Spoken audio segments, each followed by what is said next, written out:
Vítam vás pri dnešnom výklade karty Malej arkány, karty 9 mečov. Táto karta často odráža chvíle vnútorného napätia, úzkosti a strachu, ktoré môžu prichádzať z našej mysle, ale zároveň nám ponúkajú priestor na uvedomenie a prácu so sebou samými. Poďme sa pozrieť bližšie na jednotlivé symboly na karte. Na karte vidíme postavu, ktorá sedí na posteli a drží sa za hlavu, čo vyjadruje zdesenie, skleslosť a starosti, ktoré ju momentálne súžujú. Nad ňou sa vznášajú meče, sú to symboly ohrozenia a pocity neistoty, ktoré nám pripomínajú, že strach a obavy sú často väčšie v našej mysli, než v realite.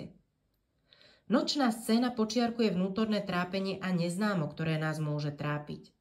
Perina so vzorom rúži pripomína spojenie lásky a utrpenia a astrologické symboly na perine naznačujú životný cyklus a jeho nevyhnutné výzvy. Obecne teda karta 9 mečov často predstavuje obdobie neistoty, smútku a vnútorného trápenia. Naznačuje chvíle, keď sa do našej mysle vkradnú obavy, ktoré môžu prerásť až do úzkosti či depresie. Niekedy nás karta vyzýva, aby sme si dovolili prejaviť ľútosť a postavili sa svojim strachom, čím sa otvára priestor na vnútorný rast. Tento výklad môže tiež upozorňovať na odchod niekoho blízkeho alebo na situácie spojené so zdravotnými ťažkosťami.